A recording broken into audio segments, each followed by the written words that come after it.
Hello, ladies and gentlemen, and welcome back to Under Construction. I am your host, Ellis, otherwise known as Train Man, and with me today for a discussion topic I have... Milky. Dean. Chris. And Ellis. So, the discussion topic right off the bat, before we get into really anything, because we can just start talking about it, is from Tristan's Trains. He writes, "Here's you a discussion topic that you cold bring someone on to discuss along with you. The T1 Trust is a very ambitious and very large project in general, but with all the money going to it and its many supporters, could the time and effort be used on something slightly more feasible, such as the complete restoration of a K4 or even a GG1? I'm interested to hear your thoughts if you can get to this." Tristan. Okay. Well, you're getting to it because it's the first thing right off. Now, Yay. so I'm going to continue working on the route as well, just in the background.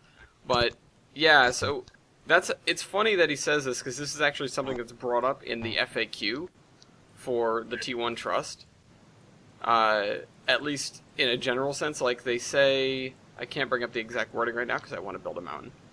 But they say, like, why aren't you building something smaller like, like an E or a D or something? Or why aren't you putting the money towards rebuilding the engines at Strasbourg and stuff like that? Well, first of all, the people that own the engines at Strasbourg don't want them to be rebuilt. And to mention the K4, yeah, the one at the Rare Museum of Pennsylvania is probably, it's not going to run ever without a major change in management and the sentiment of the people around there, because they don't want to run their things. They just want to keep them. Yeah. And they want to keep them shiny. And that won't be changing anytime soon. Yeah. I don't want this to be like this is how this guy is wrong, though. So I would like to have some discussions or debate back and forth over, what to do. Yeah.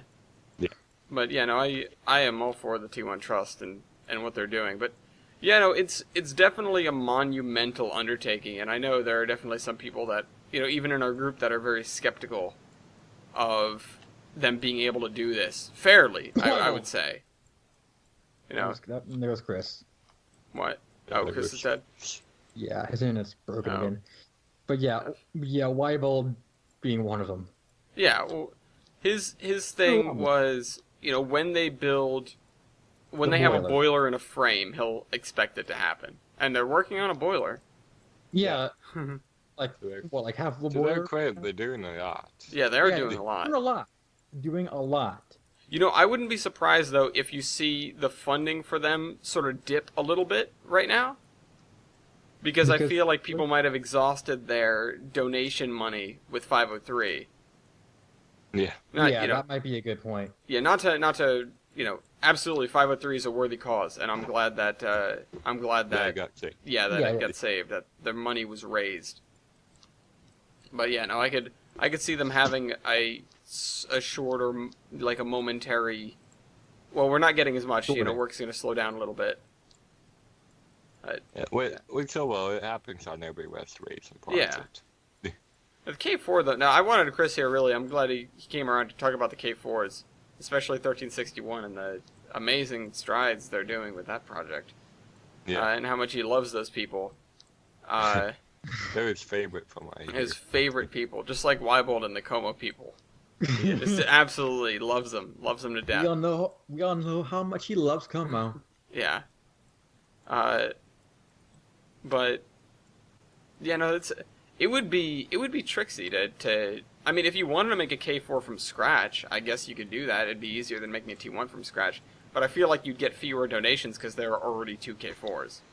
Yeah. Were there? I thought that there were just one. No, there's two. There's two. There's 1361, which is the one that's in pieces and is getting worked on, and there's 3750, I think. Yeah, 3750. Which That's is the other one.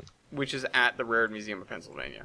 Yeah. I didn't know that. So right now they're in both equally, in air quotes, terms of being operated. I mean, they're trying to restore 1361. It's not like it's. That's right. Yeah. It's not like it's not happening, but it's not happening anytime soon.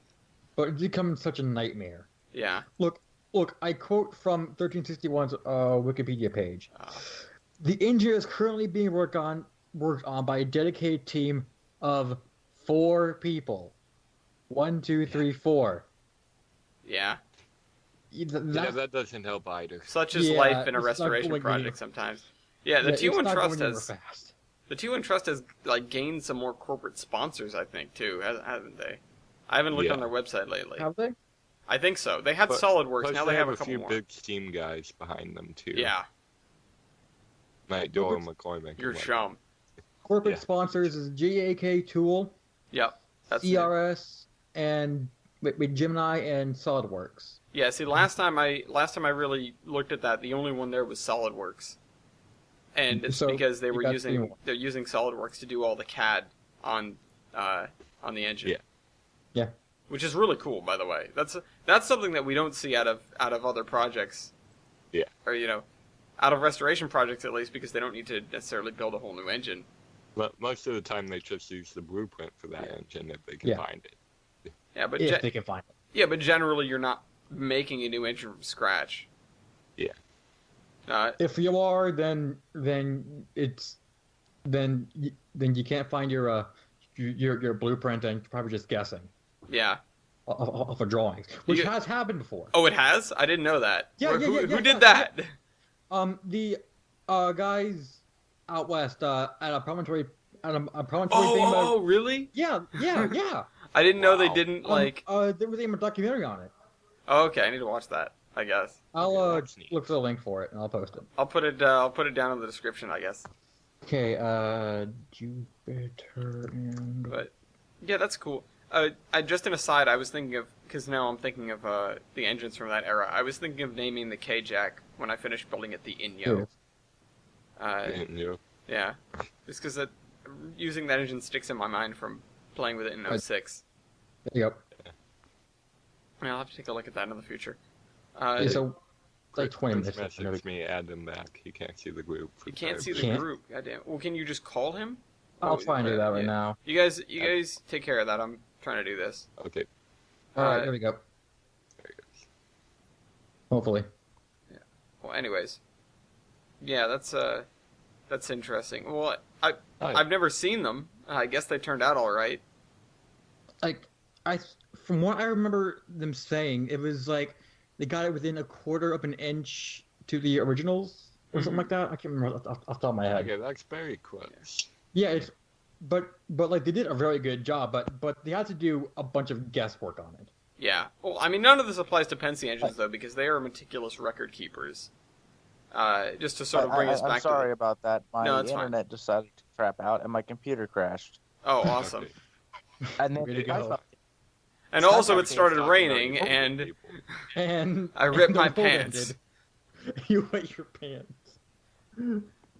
Yeah. Okay. Please catch me up to speed. I'm sorry. We were Talk talking about about we very briefly covered a bunch of things, including like the disposition of the K4s and also building an engine from scratch and how difficult that is, because we were talking about the corporate sponsors that the trust has accumulated. Yeah. What was that? I don't know. Okay. That's from Now it. I'm Yeah. back in but okay. Because I was saying that getting your hands on a K4 to rebuild is possibly harder than just making the T1 from scratch. Well, Yeah. what about perhaps building the K4 from scratch, which would make a lot more sense than restoring the ones we have now?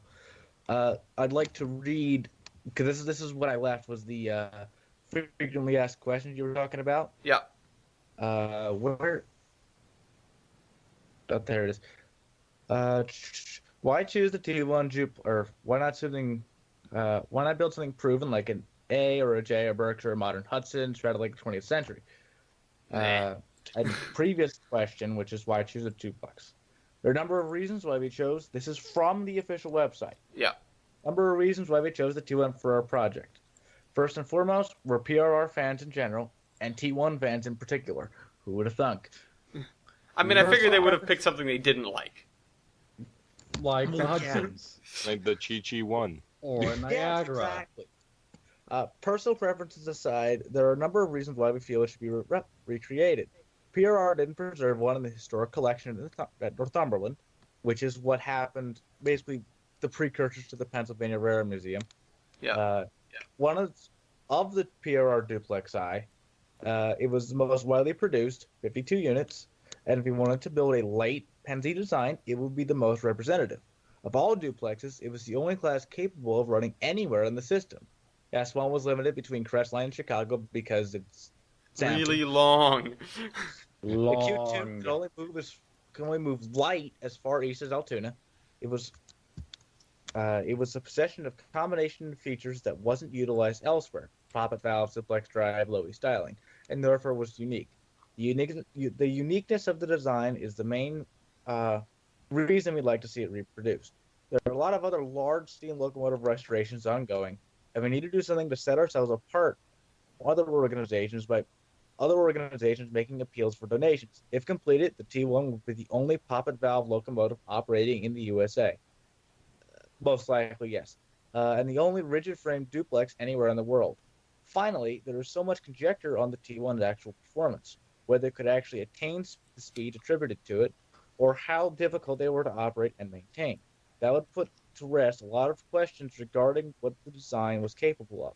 There's more potential for learning in the process of rebuilding a T1 than there would be a more conventional design. You have the opportunity to validate the revolutionary ideas of the men who created it. Next question is, why not build something, etc. As was alluded to in another question, there is very little to be learned from building a proven design. Moreover, most of the classes suggested either still exist or are similar enough to existent locomotives that their configuration is already represented in heritage fleet. There's no point in building another Burke or 484 when there are so many running or restorable examples out there. There are 464 and 210-4 projects ongoing that we don't want to be in direct competition with resources for. That is the... actually, there's another question which actually represents this more. Where will it run and stuff like that, but we can get to that later. But that is the official wording from the website. Yeah. Okay. Yeah, that's sort of what I wanted to talk. Now the hope is that it doesn't turn out to be a giant flop, and it's, that the good reports on the T1's performance were the accurate ones, and not the next time send us a real locomotive from the NW. Yeah. Teeny drivers. Okay, Bobby crossed the track. Jessica. Straight into the curves. Whatever her name was. Yeah. Check out Gabonador. Yeah. Gabonador. That was the 1890s, wasn't it? Or 1870s? Somewhere around there. It was we're going to build the biggest locomotive in the world. At the time of 1895. Yes. Until the shop guys noticed it. Well, until the shop guys noticed it and said heart absolutely attack. not, and then they continued doing it anyways. Yeah. And they had a heart attack. At any rate, in all honesty, this was inspired off of this British Rail 60103 or Yeah. the tornado. The tornado. The tornado project over there, which means this is all personal opinion, Uh-oh. but it can be done. It can be done. Rebuilding a locomotive from absolutely nothing can be done. Yeah. And yes, They didn't the T1 rebuild it, though. can't They built run. it from scratch. It can run just- most places in the country. It can run on most places, most branch lines. It can run. It can fit but- pretty much anywhere a northern can. Yes, it can run anywhere a Burke or a Northern can for the most part, with a few exceptions, namely a few switches in Pittsburgh. Which don't exist anymore. Yes, but at any rate, but the problem is this the same fate that kind of befalls Tornado, but not as much because British designs are just smaller and can kind of go everywhere. Is where, Yeah. especially over there, there's a market for this because their preservation scene, They're all their foamers. heritage scene, their everything is more liking to steam. They're more liking to preservation. They're more liking to mainline runs. They do mainline runs. They can go fast. Over here, we don't have that big following from the general public. The general public over there likes this stuff. Over here they do, but it's not nearly as much. Yeah. So an engine like that, an engine like a T1 is built to run. It's built to get up and go 100 miles and come back 100 miles. That's what it's built to do. It's not meant to putt around on a little branch line. Tornado is built to get up and run, not run on a little branch line, but it can do both. And it's relatively cheap to run and operate compared to something like a 9F per se. Yeah. The thing that I think is going to be a good comparison for having a T1 out there is going to be like 261. 261 or 4449. They're big engines.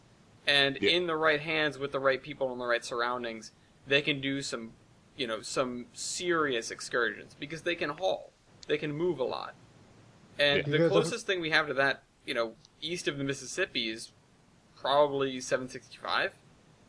Yeah. Or 611, I guess, but 611 hasn't done that much lately. 1225. Yeah, 611. 611. Yeah, but She's big engine. send us a real locomotive. Well, 611 is a fairly big engine. Yeah. Big-ish. But also 611 can run on branch lines. Yeah. Really? It can Stubby run wheels. on a place like, for example, the Cuyahoga Valley. Yeah. It can run there. And yes, the T1 could run there, but it can't get up and go. And that's going to hurt the locomotive in the long run because it's not. It wants to go, but it can't. You're not gonna be able to showcase the engine when it's puttering around a branch line at 25. Exactly. Yeah. It's like if you put a ball and chain on a bird. It's maybe a beautiful bird, but it can't fly. Yeah, but you should put a ball and chain on every single emu. God dang. Well, they can't fly, can they? Oh, they don't need to fly. Listen, Well, you should have seen the atrocities they committed in the war. Good lord.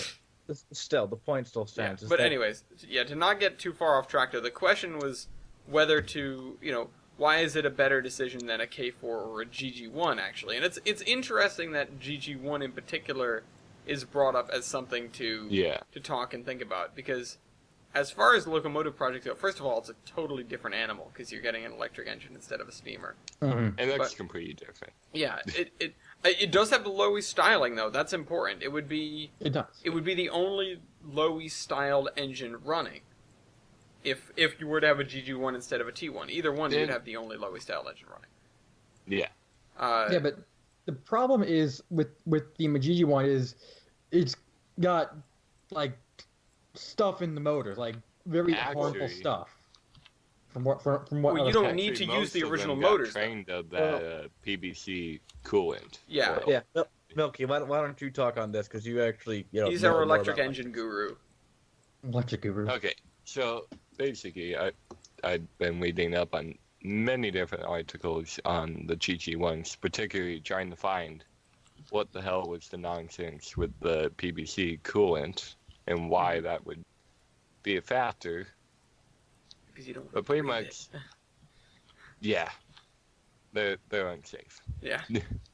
But most of the transformers, if not all, were trained of that coolant. Yeah. When they were retired. If you find a GG1, you're not going to find this coolant. There were a couple out in... Not too far from me, actually. They're in, Cooperstown Junction or something like that. They were just sitting there. I never got the opportunity to go see them. I would have liked to. I think one has been taken away now, at least. No. Still there. Supposed to be. Mm-hmm. Okay. But anyways, continue. But, yeah. So most of them were trained of it. And some may have been refilled with sand or concrete in place of that coolant. The concrete, good luck. They just fill them with concrete. Here's the thing, though. The other thing about go the ahead. Chi-Chi one that retired them was Amtrak in the 1980s was planning on upgrading the Hertz power system on the Northeast Corridor to 60 Hertz. Yeah, so that as everything's opposed to compatible. 25 Hertz that they had at the time, and they still have today, Oh, yeah. for the record. They never did it. But those are the two main things that got the Chi-Chi ones retired, aside from the Akka parts, but that's a different thing entirely. Tough to get an engine that old parts. Especially, Unless you manufacture them. quite a few of their frames got cracked by the 80s. Yeah. So, Just because they were old. They were in service for a really long time. They were Yeah, one of they the had longest lasting designs of about any 50 locomotive. years Any. of service. What'd you say? How many years? About 50. Yeah, that's a long time. That's the you think the AEM 7s were out for a while, which they were, but they Yeah, didn't they were. they didn't survive like several Longer regime than that. changes basically. You know. And owners, different owners. Yeah, too. exactly. Well, that's what I mean. You know, Yeah, regime. you had the Pennsylvania Dynasty. and then Penn Central and then Amtrak, and you know, And then Conrail too. And then Don't Conrail. forget And Trans- Half of Conrail them used went to GG1? Conrail, half of them went to Amtrak. hmm I didn't know that Conrail used GG1s. Yeah. yeah, we know they used DG once. They cut them in half and used them as snow blowers. Oh, that. No, they actually did run quite a few of them. Yeah, they Like did. both, like half. The way it was scored up, if I remember correctly from reading this, is basically when Amtrak and Conrail were both formed. You know, they basically said, "What the hell are we going to do with all these GG1s?" And they said, "You get half, I get the other half," and that's what happened. They split custody of the GG ones. Yeah. And Conrail also got Parents. most, if not all, of the E44s, and they also got the most of the New Haven electrics. Yep, I believe Amtrak did get a few of them as well. the but EPs they and the did not- tri-powers. Yeah, but they did not use them for very long. Well, no. Yeah. See, there's a problem with the GG1 stuff today. Hmm? It's, They're ugly. No, I'm kidding. They're not ugly at all. Well, Pretty, but there's many safety problems, and also, where are you going to run it? There's only, not that much room to run them, Yeah, and there's a reason why Well, we they haven't could get up and go too. So, steam excursions on the Northeast Corridor, because there's no room to fit an excursion on the Northeast. yeah. It's too busy. It's extraordinarily busy. Yes, There's there's very little track.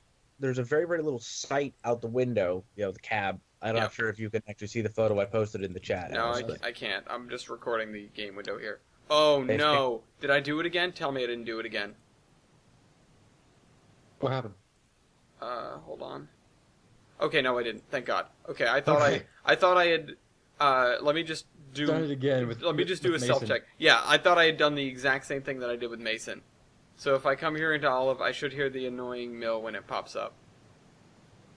Just I need to check. I need to make sure. I need to make sure this way. It's not loading in. The mill is not loading in. It's not letting me check. Come on, Oh game. God. Come on, game. Sheep, go to the sheep. I should have gone. Well, the sheep take even longer to load in. That's why they're so annoying. Oh, there's the mill. Okay, we're good. We're good. Okay, we're good. The sheep are normally at the any last rate- goddamn thing to load in, so I think I'm safe, and then I start hearing them. But anyways, go ahead, There's- Chris. Anyway, There's very little track to run them on. You could run them on the Keystone Corridor. You could run them on that. There is enough room there to fit extra trains. But other than that, there really isn't much other track you can choose from. In fact, there's you can basically run them no. on an Amtrak train. They could get up to There's basically speed. no other track. You You could can't run them take on an them off. Amtrak train, but Amtrak is not that privy to guest Well, engines. Well, Yeah, especially on again, the corridor, because Amtrak it has is never so close. had the electric excursion engine on their track. Yeah. However, there is a way you could restore it, but there's no way to test it. Yeah. You could. Ellis, you brought up the wonderful AEM7 locomotives. I was going to come around to this because this is the most important thing. It's the best idea that I have heard for restoring a GG1. You have all of these, quote unquote junk, which are still great locomotives with all the internals, everything in it. Yeah. AEM7s that are all being scrapped. There's tons of them from many different railroads. New Jersey Transit, SEPTA's now doing them. Amtrak's doing them. They're all doing them. There's hundreds of these things around, And there's hundreds What- of parts for them too. and you can still get parts for them too. So Go Sweden. all you need is you need a GG1 and an AEM7. You need got a internals transformer. from GG1 and fit the AEM7 ones in there, which with some careful maneuvering you could do it. I feel like are the GG1s not larger than the AEM7s? I feel like you could fit it pretty easily. They are. I Yeah. think they're slightly smaller, like in width, but you could, with a little bit of finagling, you could do it. Yeah. Yeah. All you do is you put that in there and you can run it. But as I said, the issue is you can't run that. Yeah, there's nowhere to put it. There's nowhere to send it. There's nowhere to put it. You could also, in theory, I've heard this suggested, it is possible you could do this. I'm not certain if you could, but basically run a GG1 with an SD40 or Jeep 30 as a generator behind it, and then run MU cables between them, which technically I guess feel like you could could do work. it. It'd be real silly though. It looked Yeah, really it'd be stupid. weird. That's kind of cheating. You did you says the guy who has a generator trailer for his trolleys. Said you Not could the museum. you could technically do that, but it's not really realistic. It's Like, cheesy. So there really is not much of a point to restore a GG1, whereas there is a steam engine, and that's there's still plenty of regardless of but- what steam engine it is. Yeah. I may be coming at this from a completely electric standpoint, but it could be done. It could Be done. It could be done for sure. It'd just be extraordinarily difficult. It'd be extraordinarily difficult and without much reward. Yeah, exactly. Yeah, and people, and the crews will probably hate you for like suggesting. Now, I actually just thought of this. You could probably, if you really wanted to, you probably could run it on New Jersey Transit. Yeah. They have a bunch of electrified lines. A lot of them did. They actually had some GG1s in there too. You could probably run it. Is NJT privy to excursions? don't think so. I'm not certain on that. I do not know, and as far as I understand, no. Yeah, Well, I wouldn't mainline think them to be. electric excursions have never really been big, so Yeah. However, I do actually have a VHS of this up on a shelf. They did run the last GG1s in service, and they painted them they up did. in Pensy. They did run the last GG1s in service as an excursion, so they used to be, at the very least, in 1987. Mm-hmm. That mentality is supposed to at be. the very least, I don't know, know. I feel like they wouldn't be opposed to the idea if you bought the locomotive there. Yeah, I don't know. You'd need to But see even with then- what the management is, because we can. Yeah. You know that it only takes one change of management to basically alter an entire railroad's outlook on excursions, Yeah. or Yeah. one person going very fast in a Yeah. T-1. Yeah, we will not talk about that. T-1. Of course. Of course. Nah, Also, At any rate. the other thing, just to harp on the T1s a little bit more, we don't have another group in the U.S. that, with any steam locomotive, is like, we're going to take this thing, we're going to break records with it. It's, I don't feel like you'd be as capable of doing that with a K4. Not that they wouldn't necessarily be capable, though they are they are a very old design. But I feel like it'd be a lot tougher with a K4 than it would be with the T1, which would, schedule to run at 100 miles an hour, etc., etc. Like, allegedly hit 140 on occasions. I like 50. Probably with like the K4, like the fastest you would probably be able to go is 90. Ah, 95 tops. I They were feel like scheduled at with 90. what? If you push it down the They were 4% scheduled hill. at some points at 90. Yeah, I feel like you could push that thing to 100. I feel like you could get a K4 to break triple digits if you On really the tried. 3% downhill. Yeah, Yeah, but you gotta really I feel like you could get a try. shade to break 20 if you pushed up a cliff too. But Yeah. no, You Push it up. No, So, push it I'm into a on- black hole. it could break light speed. Fast locomotive records- exists. the record is a very, very, very, very touchy subject. I actually have talked at length with a few people from overseas or from Britain on this subject and what they think of it, and I have to. they support the project.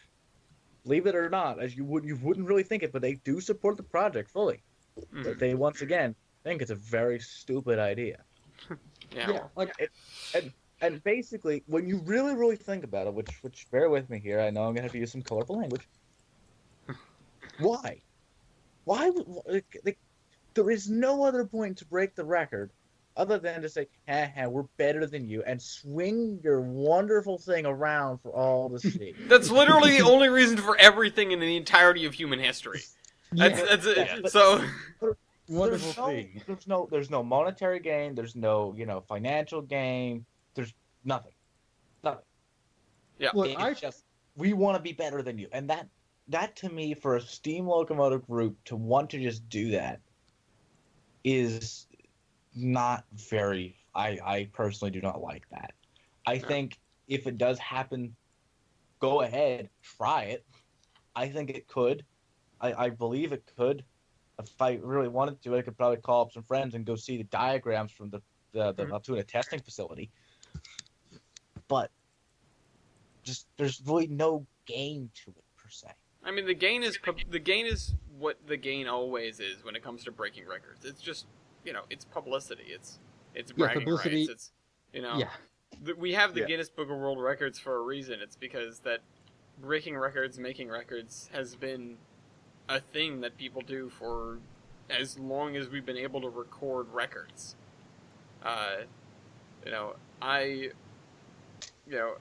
I may be just a layman, as I am sometimes, but I feel like this is awesome. It's an awesome opportunity to do something that effectively hasn't been attempted in,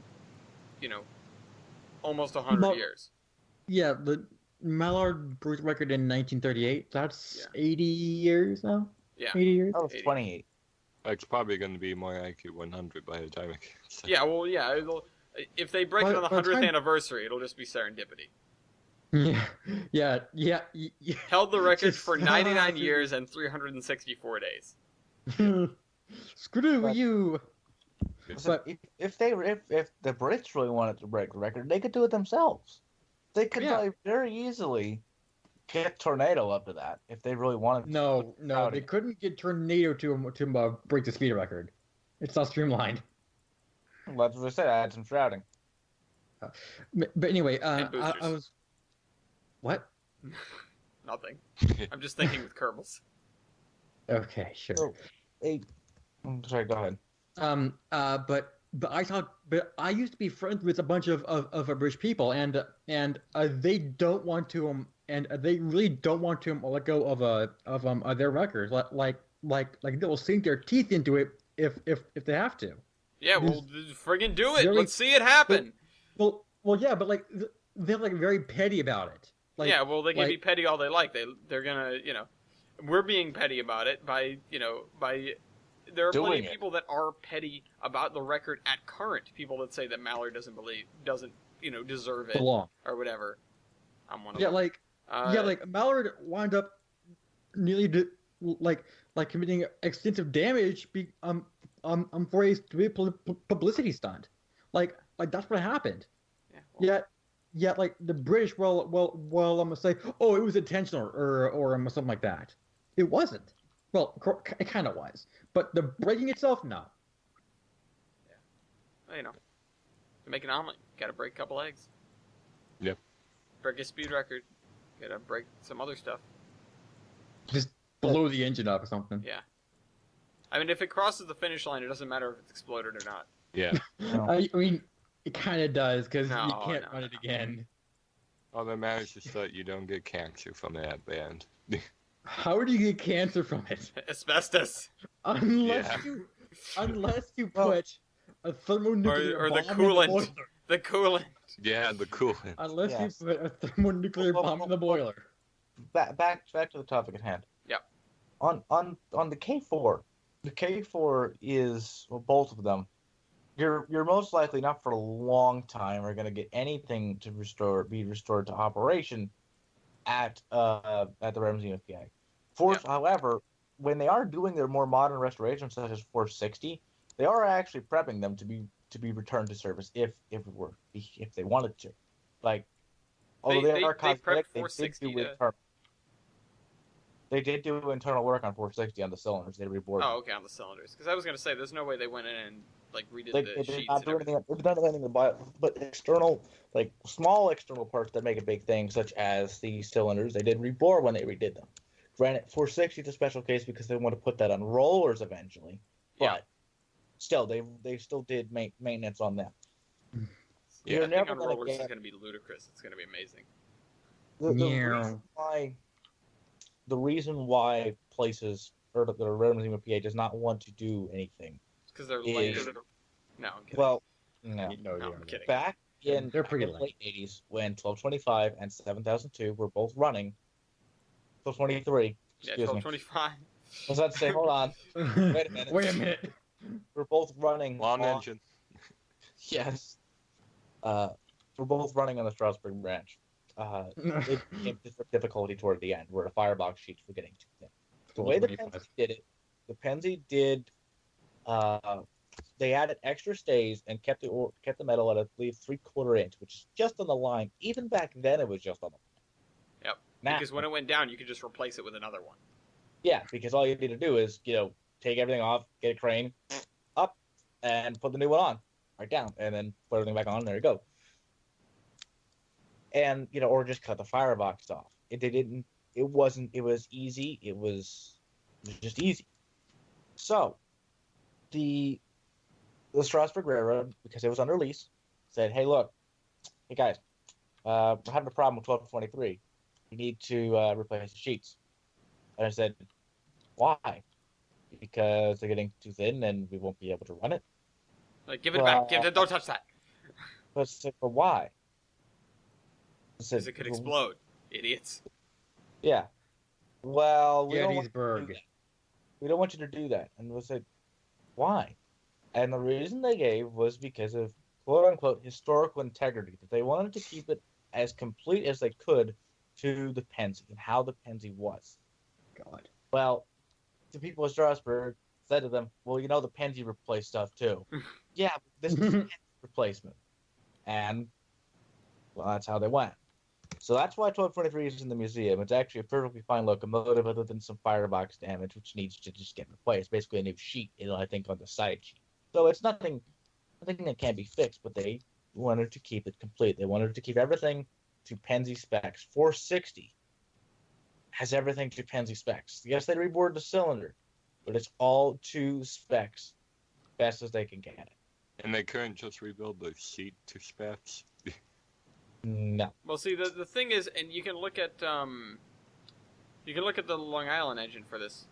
The thing is, if you rebuild the sheet to specs, you're still riding the line. You want it to be better than that. Okay. Even if by a bit, it's going to be better. Yeah, you're going to want it to be better than that. And the thing is, when they're rebuilding the Long Island Railroad engine, they're actively going in and they're making the firebox sheets and stuff thicker. And that's good. they're the guys that own that engine are okay with that. Because they just want to have their engine to run, even though they won't get it for another eternity or so. Back from the Strasbourg Railroad. They just want their engine to run, so they're okay with Strasbourg doing things to it that the Pennsylvania Railroad Museum would not be okay with people doing to their engines. Yeah. So For now. for the immediate future, and probably at least the next 20 years, nothing will ever run from the Pennsylvania Railroad Museum or the Railroad Museum of PA. Nothing will ever run. Things can leave because they've been decommissioning things that they deem unnecessary as of late. However, one of them. I might happen to have work on a few. Okay. Anyway, Fair. Things can leave, but they want to keep their collection together. Yeah, they want to keep all the pensies. They want to keep all the parts of it, which, okay, that's fine. The other locomotive, 1361, is a very special case. Lol. Mm. I mean, there are a lot of things that sadly I cannot say on camera. Okay. However, fair enough. otherwise I will get shot. well, see, However- I just said that you love those people. Yeah, earlier when you weren't here, I said how much you love those people, just like Wyblood loves the Como people. Yes, there are a lot of things going on with that museum that I cannot speak of, and they have a very, very, very valuable collection of records and all that. They have basically the entire Juniata shops in their building. But when the Penzi put 1361 aside to put up on the curve, they put it there for a reason. This was towards the end of steam. They still had the reserves. So yeah, they had all these things lined up in the backyards of Juniata, and they're all sitting there. Penzi wasn't dumb. They wanted to put something there. It was meant there to be display and display only. 1361 had some major problems with it back in the day. It never was a good steamer. It just wasn't. It wasn't a good engine. A lot of the parts were replaced. Believe it or not, a lot of them were off of an L1. I mean, Including that was boiler not unusual for them. Yeah, well, it's including the boiler. So basically, they went into the deadline and they said, okay, which one's the crappiest one? Oh, this one's it. Yanked and yanked it up. They restored it, they cosmeticed it, and then put it up there. It was meant there to be a display piece. It was never meant to run ever. But it did. But it did. And it could have run beautifully. It could have run great. But there were many, many problems with the people working on it. Back in the 80s, when 1361 was restored, it was meant to be, it was basically the plaything of the steam gods. Look at who was on that group. Doyle McCormick, 4449. Steve Lee, Union Pacific. Bill Fredrickson, Blue Mountain Redding. And a few notable others. This was the plaything. Oh, we're gonna go work on the Penzi. We're gonna work on the Penzi. Yeah. And it was ultimately the fact that all these quote unquote steam guys, because a lot of these guys actually wrote the boiler laws too. Yeah. It was ultimately these people playing around that put it down. There's a reason why it only ran for 6 trips. Yeah. Really? Yes, the last trip was down to York, and sitting in the Enola yard, there was some major problems, but I cannot talk about that. 1361 is currently disassembled in Altoona in multiple places. Frame is mostly cohesive, but most likely within the next 20 years, without some major regime changes, will never run again. Yeah, it's at least now it's just in multiple places and no longer in multiple. Or it's just in multiple pieces and no longer in multiple places, because that was a problem that it had for a little while. For a little while. There's a group of there's people over in Germany who still build boilers, and they've also built Tornado's boiler. Yeah, they and one of the members, this is something I can say, one of the members of there actually took a trip over. It was over vacationing in Germany, and they said, "Oh, well, let's see what this is." Well, they converted it all to metric points and all the modern boiler codes. And the final estimate was about $2 million. Yeah, there you go. That's a boiler. That's just for the boiler. $2 million.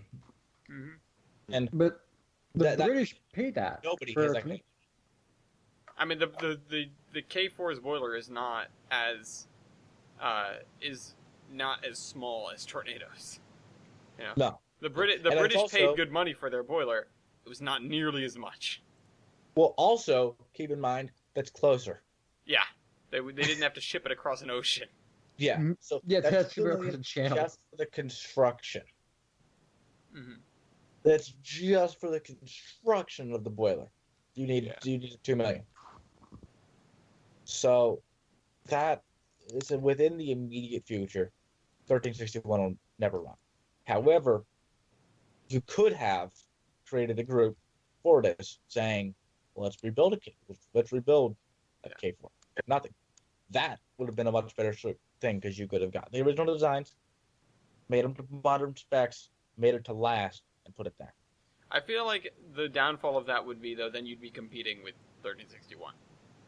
You know, because there are people on that project which are, working on the engine. They're not working on it very, very quickly, but you don't want to be competing with resources.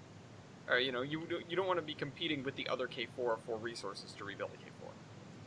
Yes, and I can understand that. Yeah, and so that's why they weren't going to back away from that. They could have done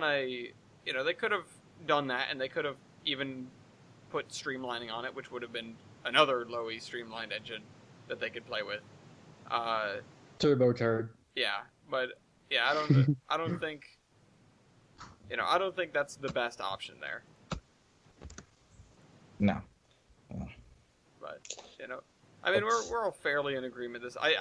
I'm glad that there is some back and forth. I'm glad we had some some good conversation, because I didn't want this to be your question is dumb and this is why you're wrong. I really wanted to be careful and not have that happen. Why would you? Why would Well, anyone? I'm glad they brought the Chi-Chi one as well. Actually. Yeah, well, Yeah, and, like, the and GG one's good. the That was Tristan here was clever to ask about the GG one because that's something else, and that's something that just in terms of in circles of fans of electric locomotives, I feel like that in particular, especially with the I feel like, or with the idea of using the AM7 guts, is Yeah. something that comes up. It comes up It's frequently. possible. Yeah. It comes up quite frequently. Yeah, as far as electric locomotive restorations go, that's probably one of the most feasible or sensible. It's probably, yeah. Yeah. And once again, electric excursion programs haven't really been a thing. Unless you have a national electric, track network Like Germany. Yeah, I was gonna say Yeah. Switzerland as an example, but Germany's another Yeah. good example. Then you're not going to, you're not going to make it very far with electric locomotive excursions. No, you're very limited in your area. However, places like the New York and Long Branch, and places in Jersey, could be done. As I said, I am not certain on New Jersey Transit's. New Jersey train set. Yeah, New Jersey Train sets the position on excursions. Yeah. But however, it must be noted that they did run the last GG1 in service, and they did do. Yeah, they did do a, an excursion for it. So it's not out of the realm of possibility. No, they've done it before, but Yeah. I'm just saying that modern electric excursions in America haven't really been done. Well, because you don't have too many options for that. Yeah, and you don't really have that many electric enthusiasts. Like, I mean, I'm sure you do, but they're generally limited to the trolley side of things because it's I haven't something you seen can it. actually get your hands on. Yeah. well, I haven't there seen it. are a lot of electric enthusiasts, especially around here. There are quite a few. However, they understand that you can't just do everything. You can't. They understand that it's most likely will not happen. Yeah. So get it through your head. It won't happen. Well, It'll never happen. No, I get what you mean.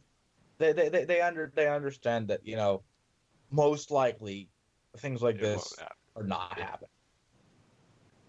The T1 Trust, I wish them well. I really do wish them well, and myself, along with a lot of others, do not think that will happen. That they will run out of things. Yeah. I really and truly hope that they succeed. And sadly, I have not given them any money yet. But unless they cast an axle or a frame, my money is their staying. Yeah, until they get when they start work on a frame, I feel like that's when they're sort of bound to win a lot of people over that have been skeptical to that point. Now- Whenever that begins. They haven't really talked about the frame yet, probably because a lot of it's being done in CAD, and also probably because of the things with the air reservoirs and stuff like that. Things they're probably looking at, Which scratching has their to head get and cast going, in. and going, do you think that we can tweak this a little bit? Because they are going with Pop and B, and they're doing a couple of minor changes to the T1s. That would have made them more efficient and make sense. I think their statement at one point was like, we're doing what we think the Pennsylvania would have done if the T1s had persevered in service longer than they had. Which, for the record, was not a long time. No. It was It like, what, 10 years? Yeah. They're about. The PRR moved to put... It was there I got in the door. Yeah.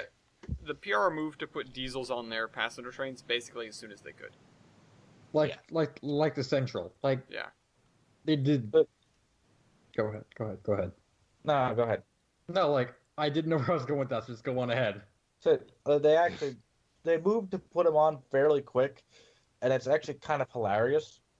The thing that actually replaced the T1s is still in existence, and of all places is at the Rare Museum of PA.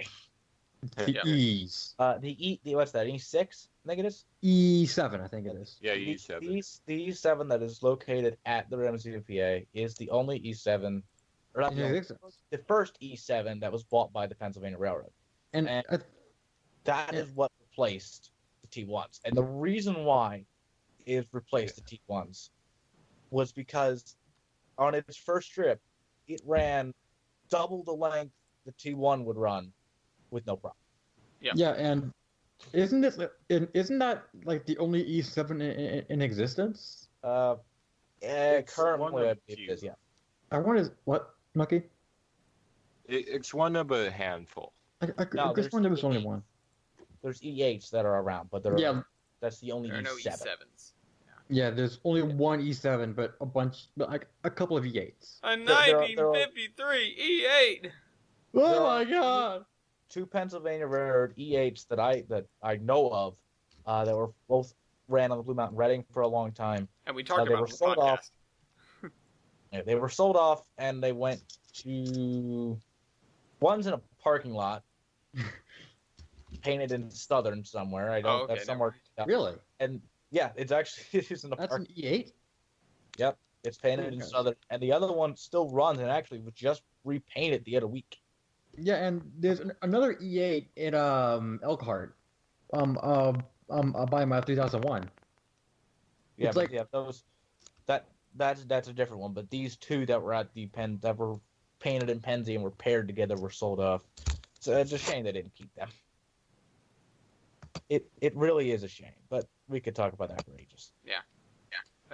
Yeah, anyways, that's sort of our consensus. Now, that's the discussion topic for this episode. If you guys in the comments have any ideas for discussion topics, if you want us to, if you have a Wasn't there a response, few more on that video? there is one more, but I didn't notice it the first time around. Okay. And there, Good. if there was another one I missed, then there's another one I missed, and I apologize. If I missed your discussion topic in this episode, please repost it in the comments here, so that I Yeah. have another chance to include it. Because We would love to talk about I only prepared for this one. I didn't get people for the other ones. Let me grab this track. But yeah, but Tristan, I hope that we sort of satisfied your. it. It was a very good Yeah, discussion. I hope we. Yeah, it I was hope a good we discussion, satisfied but it your was- curiosity. It was a bit long. It was like an hour long. Yeah, but when we only had have good one good discussion discussion topic, about it. when we only have one discussion topic in an episode, I'm not worried about it. If we had like 4, I would absolutely hard limit it to 30 minutes each. Mhm. But anyways, that's that. So, yeah, the next video is the one that I missed, and I actually already posted a question for you. Now, you guys can hang around for the comments if you guys want to. If not, you can Okay. return to listening Whatever. to the wall or whatever. Whoa! I will stay here for a little while. All I'll right. stay here. I need to figure out a Okay. bridge for this. Do a wooden trestle. See, I want to do a wooden trestle. I just don't like them that much. Really not that great. Uh, There has to be a good one out there somewhere. Let's just see. I'm gonna put in trestle. If you guys know any wooden trestles, go ahead and post a link to them. But of course, they have to be on the download station. You Yes. cannot forget this. Oh yeah, not a link to them, but like the name of the asset or the name of Yeah, the the queue. name of the asset. I have all like the trestle kit stuff, or I have a lot of it. Yeah. I have a lot of That's a narrow good, but gauge they're free trestles. for it. Well, you know Horseman. what? Put the narrow gauge trestle and see if you can stretch a track over it. That would look weird. Not necessarily, Hold on, because what's you this? remember bridge rails. Oh, that looks pretty good. If you say. Doesn't look half bad. I would actually probably want to extend this then to like. To, Actually, no, the There, curve yeah. should begin here. yeah. Here, Yeah, attach that makes sense. Yeah. Perfect. I mean, the idea with Yeah. trestles, it's funny. John Narich explained this to me. The idea with trestles and the reason they were so ubiquitous, even over like wet areas, is because you would just have a pile driver and you would just build the trestle in front of you as you went, Yep. and then you'd just Or come behind back you. and you'd fill it in with dirt. Yep. Yeah. Okay, yeah, we get a That- trestle. That's how most of the city of Astoria out here was built. Mhm. Yeah, so pile Ashtown driver. goes, great video. I found the story of the barge bridge particularly interesting. It's amazing what the railroads would do to get things done. And he actually did post, I'll say the discussion question now and then I'll hopefully handle it next time. One thing I'm sure you have discussed before, but I'm going to ask anyways. Perhaps you could tell us the plan of the Iron Horsemen's future and what you plan to do. Yeah, that is something that I have mentioned. It would be great to get some people in here Not that we are a bad crew, but I'd rather just have a reselection process for that, just for each, Okay. Thing. And then Israel goes, since when did these videos have music? Edit, the river that does not have a name should be named Amigos River, Aiden's River, Fallout River, Ellis River, Foaming Stream, South Channel, River Muse, Glean Beak, Mouse River, Water End River, Whitefish River, Red Deer River, Moose River, Walton River, Herbert River, Tenny Cape, that's an interesting one. Hebert. Teeny Cape. And Ram's Head River, thanks Canada. I don't remember I like which... Thanks, Glean Canada. Beak. I like Tenny Cape. Mouse River. I don't remember which river I was talking about. Which, like, I need to... Now I really could use a timestamp. And then Dean replied to this. Of course. I'm not doing the music now because I have other people to talk to. Yeah. I don't remember which river. Maybe... That's not a river. That's more of a. No. I did have a river. This one. Oh, that could be Goosehead or something. Yeah, which one did you guys want? Glean Beak or Mouse River? I think Mouse River would be kind of neat. Yeah, we do Or Mouse name- River. Oh, Hold Oh, on, you let me mean get- Moose? let me Mouse, get, but that's a bit Germanic. What is it? Runway number. Runway number. Runway Blumber. And so I'm gonna do this. Runway Blumber. River. Moss. Moss. And I'm gonna sync it because I don't want to actually be able to read it from From here. I the just want to space. be able to read it from here. Yeah. Okay, so we've got that name for a river. There's a river. If you notice another river, I will name it one of them. Okay, hold on. I need to go back and do this one because Mason actually wrote this to me, and I said, please post this as a comment. And he goes, name the fence store Hank Hill's Home Hardware and Hardware Accessories. My God. So then we're going to go into all of Go the do. name the store. Mountain Dew it. Where If there is a hardware store. No, there is, because I made a fence store very early on at his suggestion. Yeah, but because that's I not kept, a hardware store. I kept having to... No, it's a hardware store. God. Of course, it's Okay. got fences. Whenever the building loads. And then I'll go back to building terrain. Which now I ended up getting sidetracked. I built myself too hard of a grade.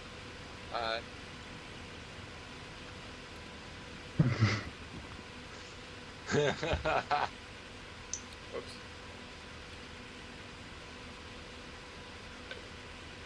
Hope it'll I fit. misspelled accessories. Damn it, I had a feeling. AC. No! What? I was here too long, the sheep started spawning. I'm leaving. Run away! Are you ever going to go back to locomotion? Yes, when I'm home with Madison and can make my multiplayer series, because that's what I want to do. If the Tolbern Peninsula were to exist in real life, where might it be located? So, I'm not entirely sure because we've got the ocean on the west, but we have the ocean. Yeah, we do have the ocean on the west because north is this way. But honestly, if I were to pick a general location, not including what the surroundings actually are, it would be somewhere on the eastern seaboard of the U.S. Maybe somewhere down closer to somewhere between New York and Maryland.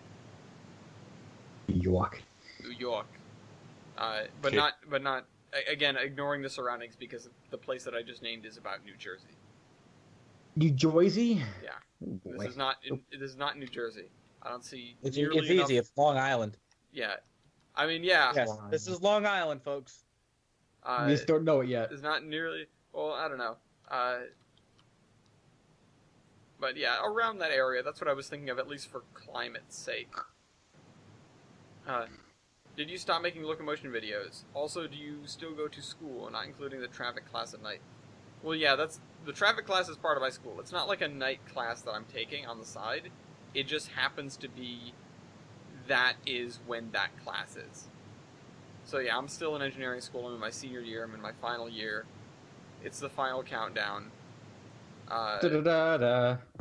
I'm gonna graduate in May if I don't fail anything. Hopefully. Yep. That's the plan. Plan is to not fail. That's a pretty good plan. I think the plan.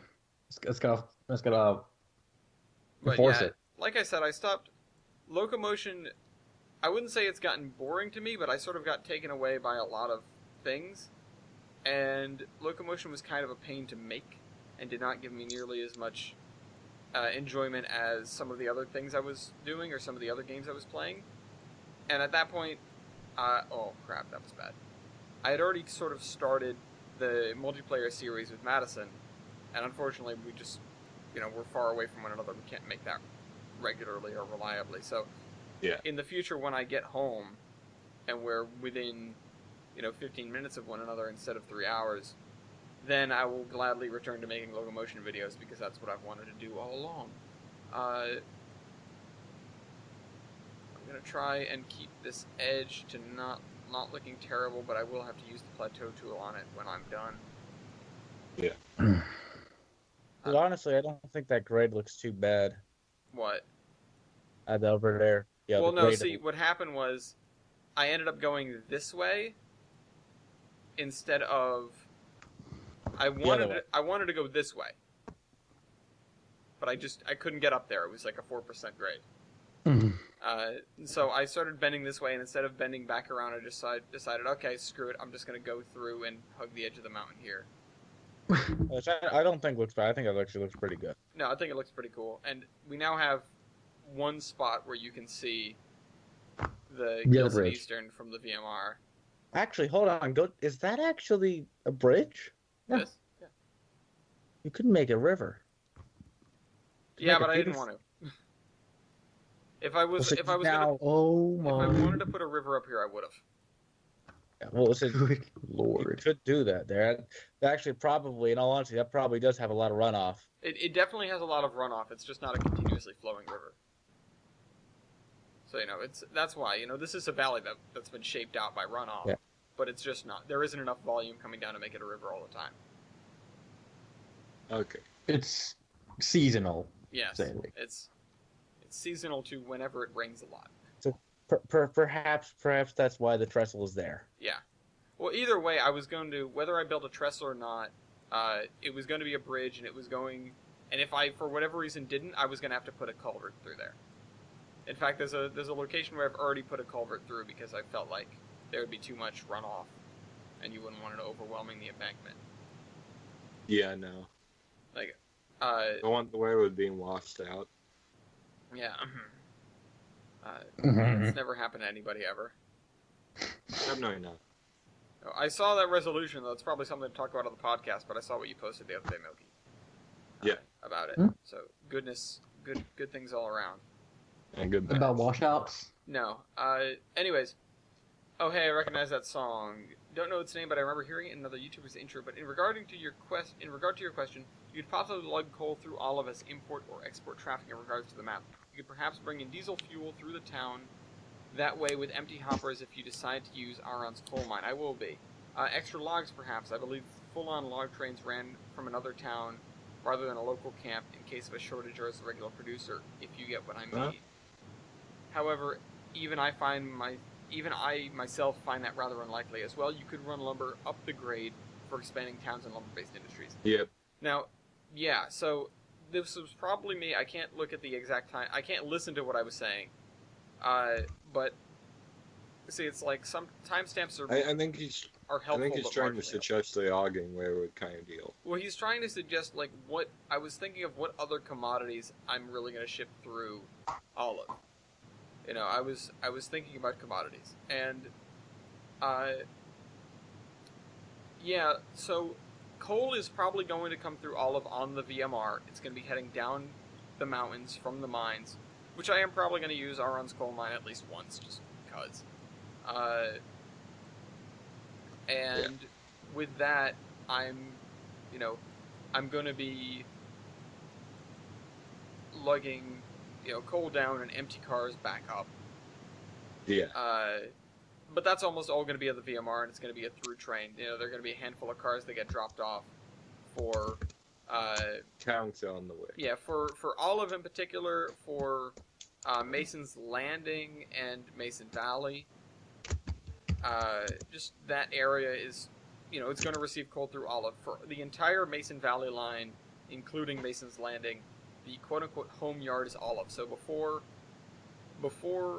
anything goes anywhere to or from Mason's Landing, it's going to go through Olive first, which is a little bit strange, but it's how it works out with my spreadsheets. And if I wanted to include more home yards, things would get more complicated. Yeah. So the home yards are just going to be the towns that I included on the original map, which you can see in every intro, which I forgot about that. There's a couple of seconds of the map in every intro. But yeah, coal is a big one, because coal is coming down from the mountains in droves. As for logs going somewhere else, we're not going to have too many logs left over based on my calculation, because the mill is very, very log hungry. But I will try to... Yeah, I'm probably going to send some logs somewhere. I'm probably going to send lumber places. That's almost a definite. Yeah. But a lot of the other wood that's going to be going around the map is going to be coming from a couple of pulpwood camps that I'm probably going to establish, because it's going to be going to a paper mill that'll be on the other side of the peninsula.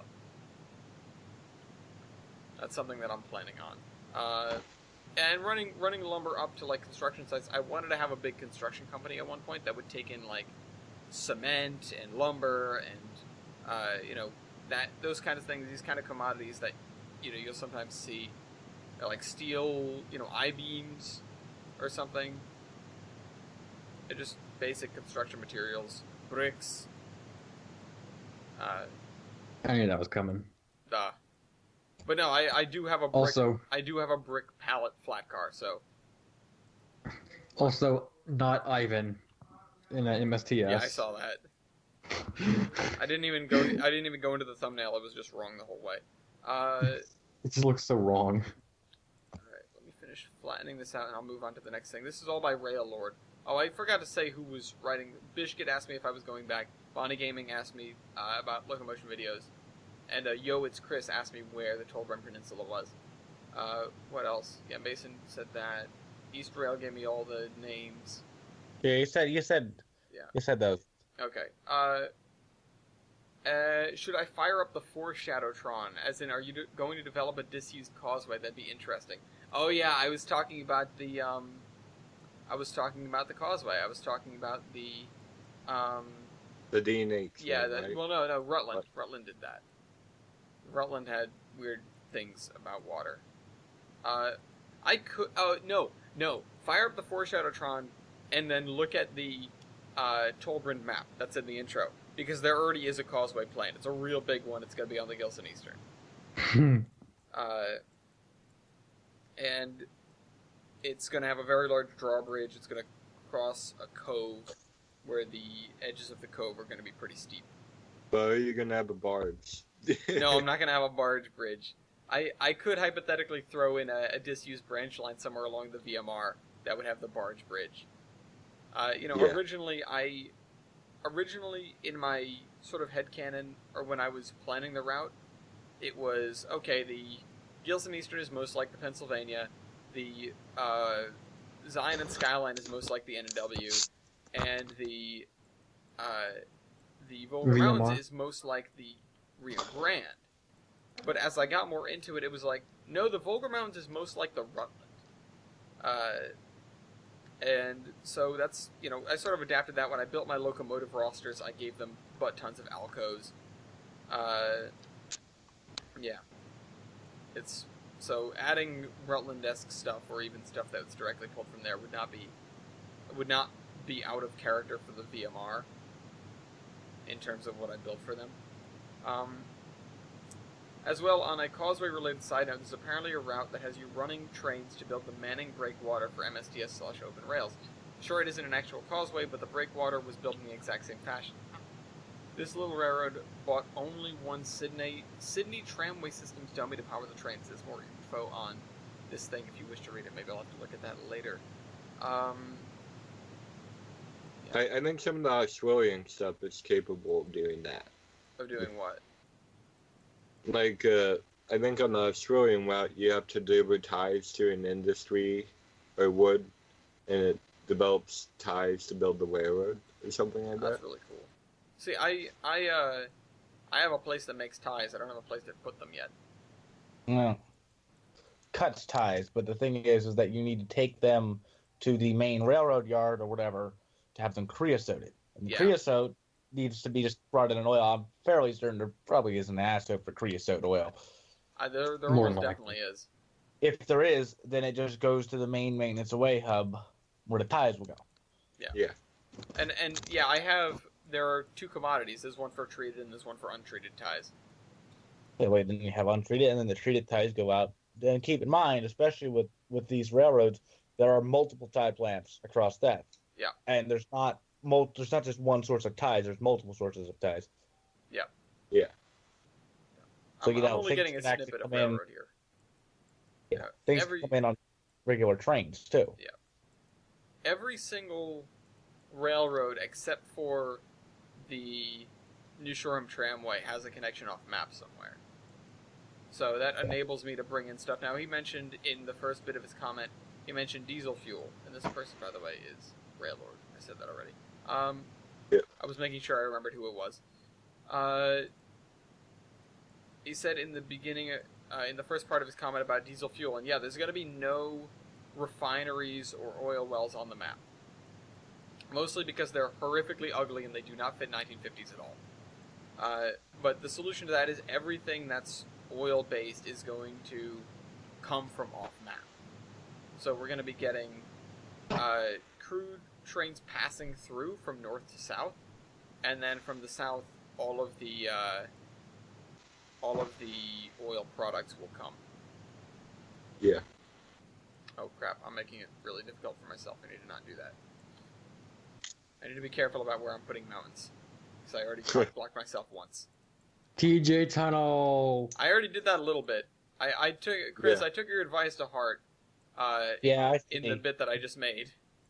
I was like, all right, I can just make. I'll make it. I'll make a cut. I'll do it. it's like it's not.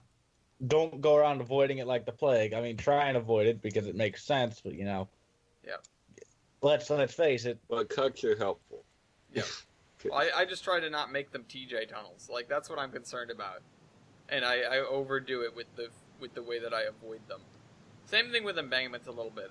Although I do try to embankments start looking really bad really quickly. Cuts just look kind of cool when they get really tall. Yeah.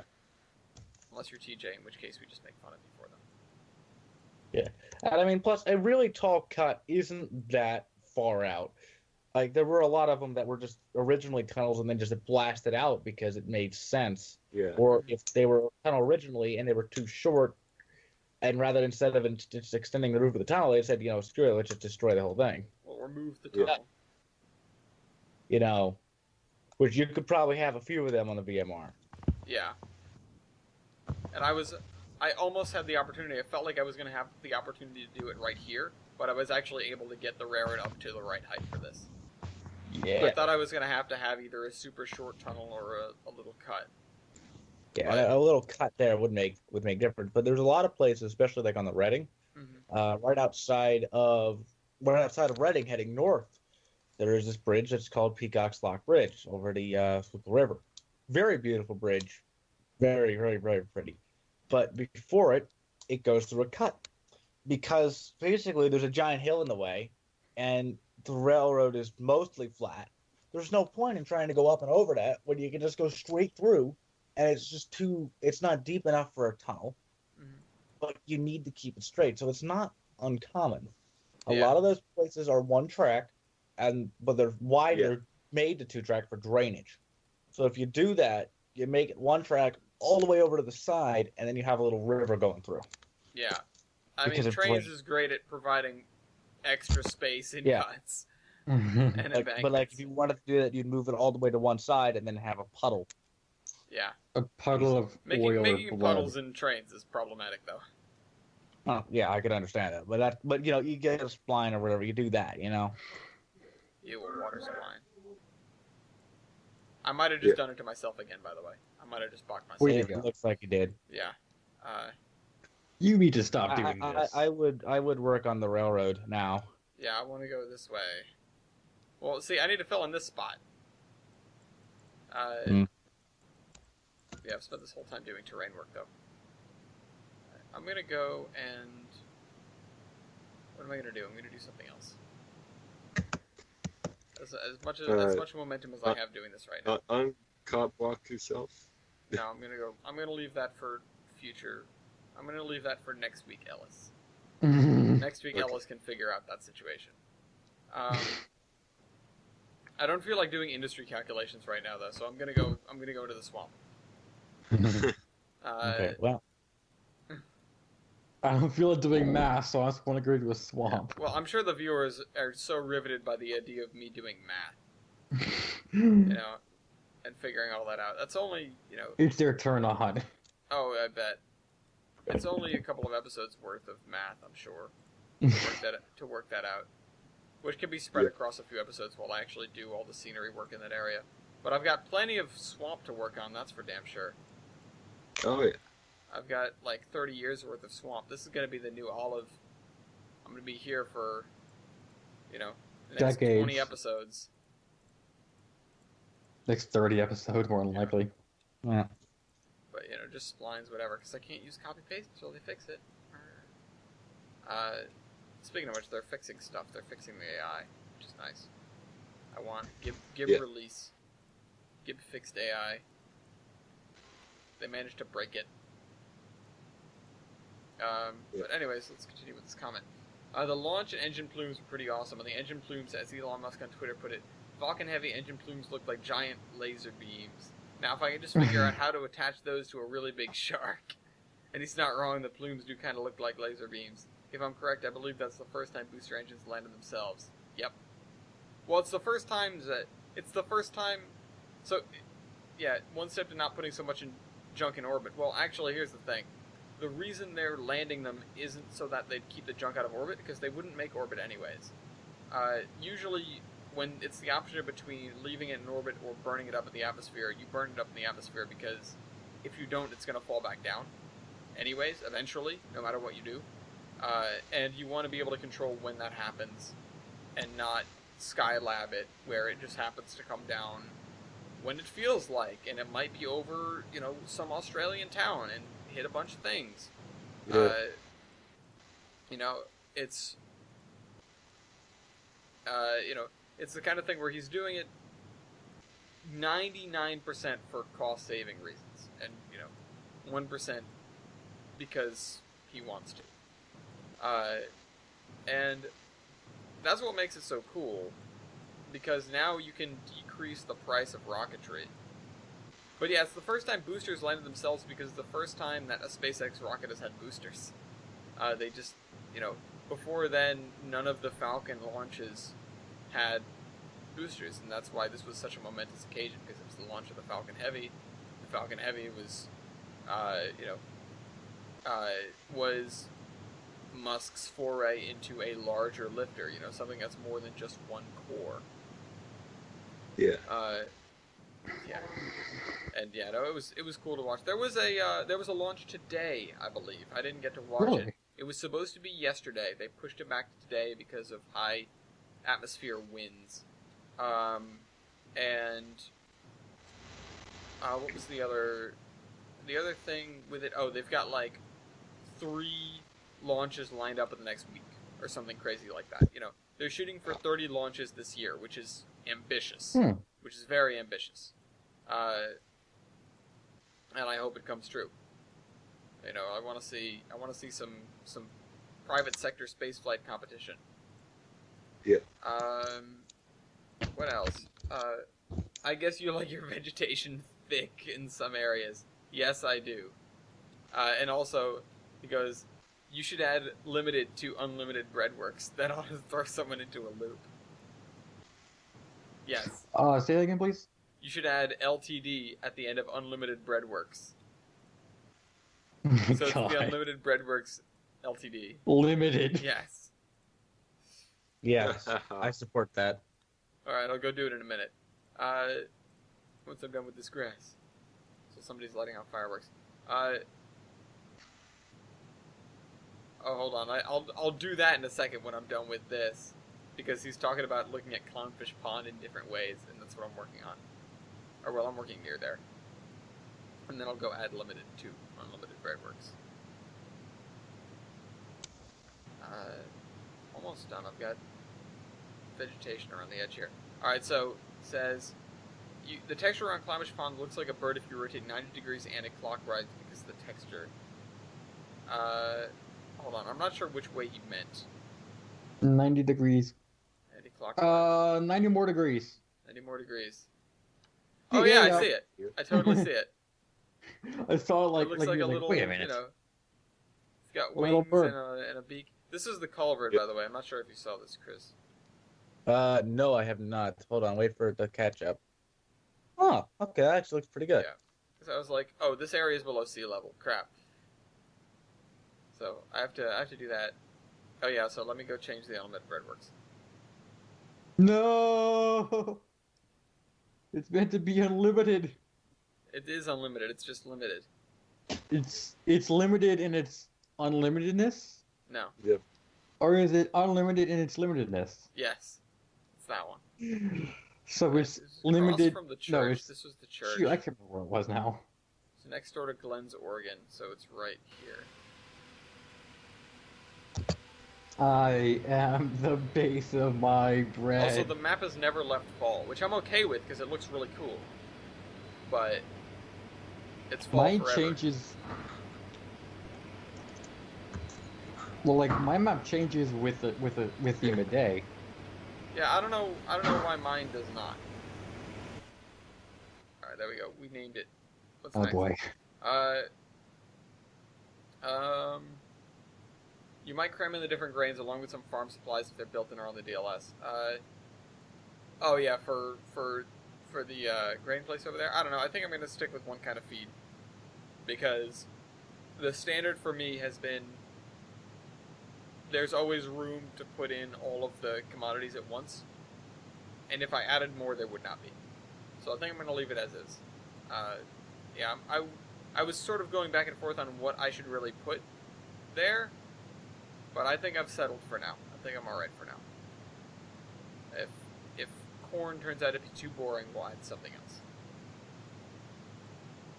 I had enough trouble doing I had enough trouble switching out those industries during the zombie train. Speaking of which, if you haven't watched the zombie train for this week, for last week I mean, you may notice that it's significantly larger than your average zombie train. And the reason for that is because I didn't have a route to review, so it's not a route review, it's actually Sunday driving. So it's 2 hours of us And dicking around in the route and talking about Chris's girlfriend. And I'd like to apologize on that. And for anyone who would want an update, no, we actually didn't meet up. Womp, Rippity womp, womp, womp. Alright, no, Price is Right, sad trombone. Bum, Yeah. bum, ba-dum, I ba-dum. would go play it, but we Yeah, can no, get please don't do copyright that.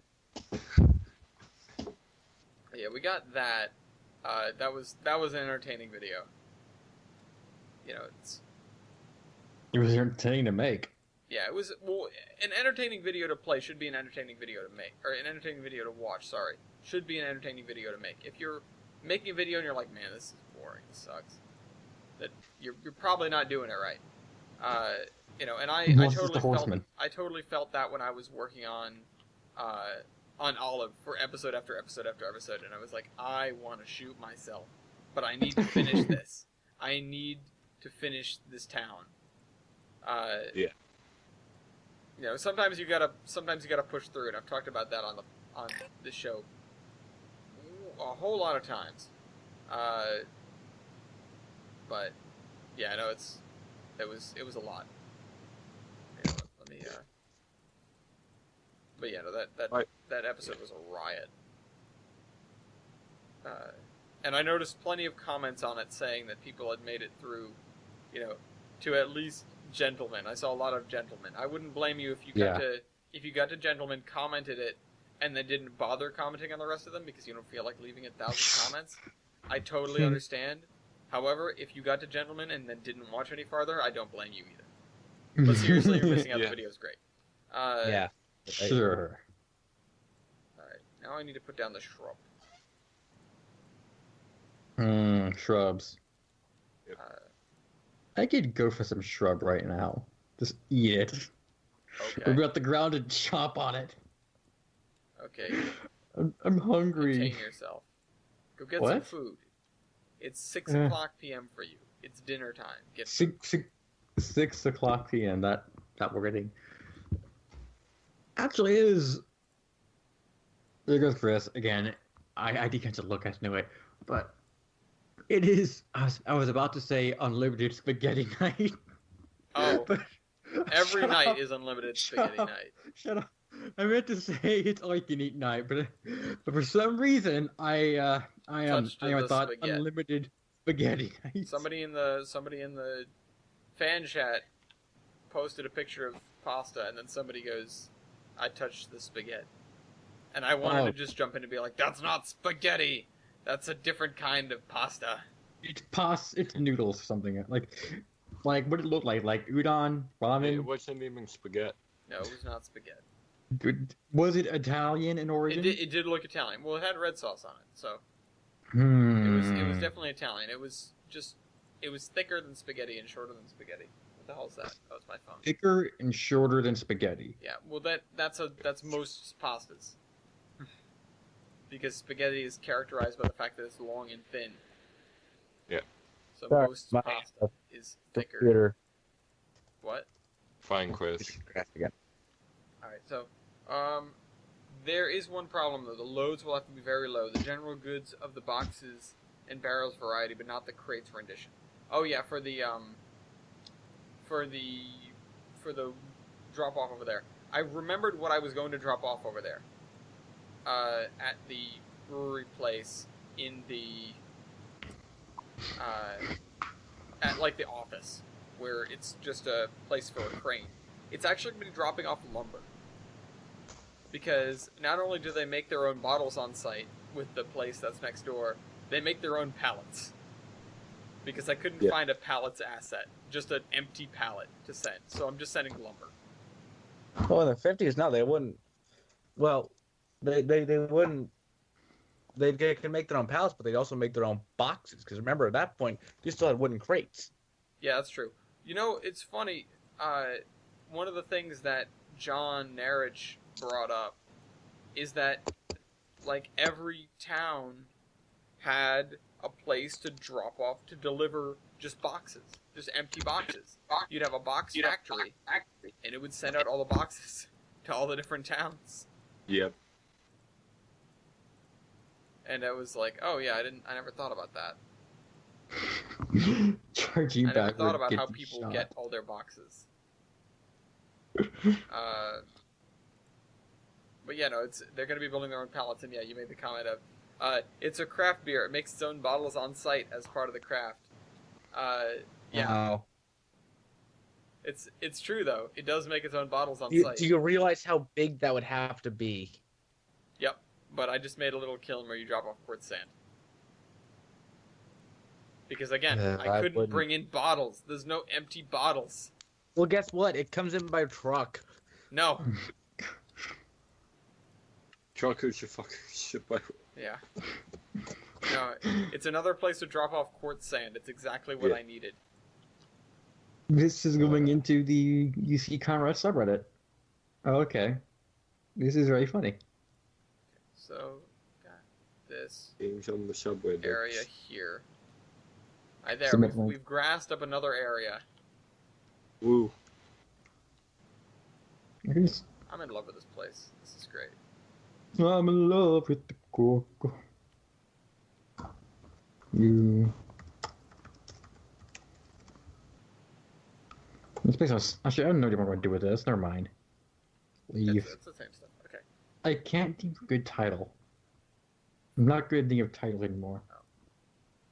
I don't believe I responded to the segment about calling up and having live chat feedback in a previous episode. Here's my response. If you do decide for whatever reason to have a live chat while you build, then feel free to hit me up. I may be able to chat while you build. The only request on my part is for the ability to view you building the route in real time. Yeah, we do that. However, I do feel you should hold off on asking people to join so you can better focus on your education. Best of luck on that either way. Yeah, I appreciate that. Don't be that guy. No, that's not wrong. There's a reason I don't make as many videos. There's a reason I don't have a video every day. It's tough to do all the schoolwork and do the videos. And the videos are not more important than, not failing college. They, believe it or not. Yeah. Believe it or not. Ripley's Believe It or Not. Ripley's Believe It or Not. you have to do college work in order to pass classes. No. No. People die Never when they are would have killed. thought Calm down. Easy there, Emiya. Hold on. I need to... It gets hard to do both. Dude, like, the freaking Fate series is full of stupid quotes. Did you write it? What? Nothing. They are... But no, I didn't write it. I'm not stupid. I'm not... Okay, okay, let me rephrase that. I'm not that stupid. I'm not sure. I'm not that stupid, okay? Happy now? Yeah.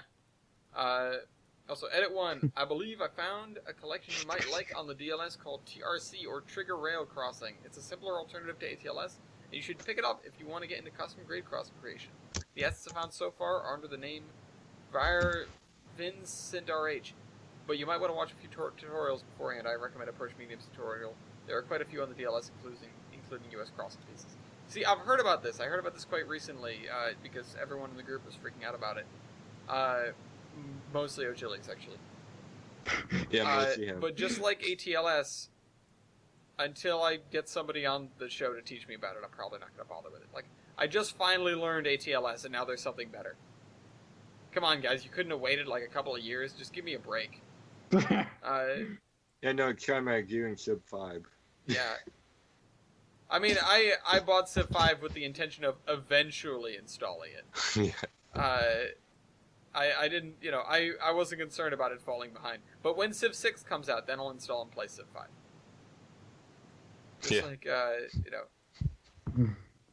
Just like Trains. Although I'm probably, since I got Tane when it came out, I'm probably going to do my best to keep up with Trains versions now. Yeah. Since I'm not, in middle school, I'm going to have a job. I can actually afford to buy video games. Yeah. It's a gamer's dream. That's true. Plus, weren't you one of us that pre-ordered Tane? I did pre-order Tane. Yeah. I don't know about you, but I'm probably going to do that with Next, too. Yeah. I mean, I might be a little bit tentative with Next, but honestly, I know I'm probably going to get it anyways. Yeah. So I don't really see why I'd hesitate. Plus, If I will buy it hope. and it ends up, I know there are people that are going to be like, you're the problem. You are the bad consumer. But yeah. I know if I get it and it turns out badly, I'm probably just going to write it off as a loss. It's not something that I'm going to be overly concerned or upset about. Yeah. Which, the same thing kind of happened with Tane for me, because I pre-ordered it, and... The beta was disappointing. And the beta was a disaster, at least on my computer, which now... It was on mine, too. And... But once you ride the waves a bit, it kind of got better. Yeah, it improved over time. Like a great many things. And like fine wine, it aged. No. Yeah. But for real, it aged pretty well. It was Considering where it definitely rough at the beginning. And I just sort of went, okay, well, I guess I'm just gonna play on 12 for a while. And eventually they fixed Tane. Yeah. Mostly, sort of. Little. Well, they're still fixing. They're still fixing Tane. They're fixing and breaking Tane, hence the AI problem current. Yep. And the multiplayer problem. And the multiplayer problem. Multiplayer does work a little bit sometimes. It works. Honestly, I think they've gotten it to a level where it works about as well as 12's multiplayer worked. Which is to say, not really. Not really. Yeah. Yeah. For me, I just can't get any multiplayer games because of the passenger asset. Oh yeah, that's true. The asset thing is another major problem that I would like them to work on. I'm not sure how aware they are of it. It's just a problem with the obsolescence tables. They're not working right for every asset. Namely, this passenger asset, which is impossible to get older versions of on the DLS, and that's why it's a problem. It's just... And it's breaking multiplayer. Yeah, it's breaking... Not only that, but I have had fresh installs of Tane, where Kickstarter counter's been broken because it's been wanting that asset. Like, yeah. Excuse me. You've never even known this asset. Yeah, your observation table You're said. too young for it. Yeah. The obsolescence table says this asset should replace the other ones, but nope. Nah, doesn't work. Oh well. You know, Oh. hopefully they'll bang out all these kinks eventually, or we'll move on to trains next, and hopefully some of them will be worked on. Multiplayer is Admittedly- very hype. Yeah, admittedly, multiplayer is hardly the drawing thing Of that trains. trains has. Yeah. So, this line point in the middle. Okay, there we I go. mean, it's just another cool name that it does have. But... You know, if you want a real multiplayer train sim, you know, go play Run 8 or Oh. Open Rails. Yeah. You know, Run 8 if you want super realism, Open Rails if you want to dick around. Yeah. On what is it? What's that infamous map? C something. CBU. Seaview, thank you. I was thinking like I know it's a name that I know from somewhere else. Yeah. It's the Seaview Railroad. That's a fun map to dick around. 'Cause it's 100% dick around. Yeah. Alright, so we've got But that. there's also routes where 100% Dickermac. Wait. Yes. But yeah, going back. Alright, well that's all the comments for this. Yeah. No, at some point I will learn the what are they called? The TRC crossings. Yeah, TRC. But it'll probably be because somebody comes on and teaches me them. I'd want to figure them out. Probably Mason. They had wigwags for them. Yeah, see, there are wigwags for, you know, checkmate, TRC. Yeah. No wigwags. Yeah, sure. Until the day you get wigwags, No Mingadingas. I won't switch. And again, like, I know these now. I know how to make them. It's... Yeah. I can make ATLS crossings now. I finally learned, although I haven't done one in a while, so I might have forgotten. But, They're easy once you've done Yeah. a dozen of them. well, as long as I go back and look at the ones that I've done, it should be easy enough. Yeah. That too. And I've already done some pretty hard ones. You know, dealing with the ones in the yard and around Olive, like that, those are tricky. Dealing with the ones out on the main line of the VMR in the middle of nowhere, where you just have one road and one track, that's pretty easy. Yeah. That's easy to ATLS. You can get really complicated with ATLS. Yeah. Well, yeah, you can do whole traffic light setups. Yeah. Mhm. That's impressive to me. That is That's something really I cool. would never bother with. Unless you want to be hyper realistic. Yeah, but it's a train Asterisk. simulator. I'm trying to be very realistic, but I have to draw the line somewhere. If you were really that realistic, you'd have an invisible track and the Volkswagen Bug on it. Yeah. I mean, you can do quite a lot with the ATLS traffic lights. Like Mason has done some crazy stuff with them because he's Mason. O'Gillies, I think, has also done some pretty cool stuff with them. He's Mr. City Planner. Yeah, I mean, well, he's oh my god, he's dude's like my protege. I feel like almost. Yeah. I was helping him pick out colleges a little while ago, and I would just like look at this. Oh yeah, what do you want to go for? Yeah, transportation, blah blah blah blah. Oh, this looks all right. But RPI.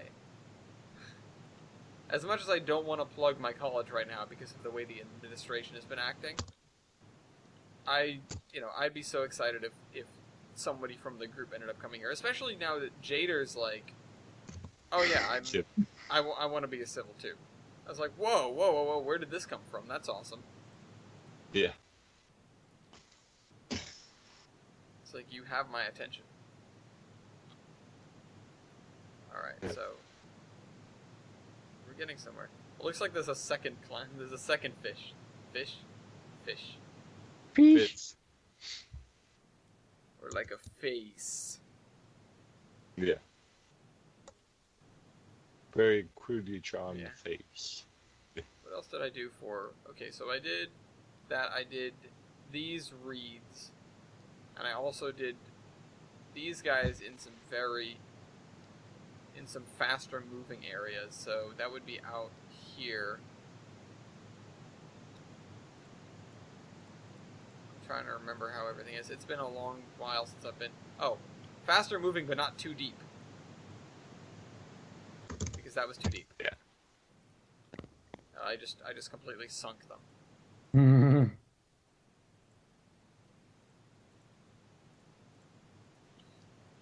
There we go. That looks pretty cool. When this whole area is done, man, it's just gonna kill computers. Also, how high have we gotten with this railroad? Where are we? Probably a foot up.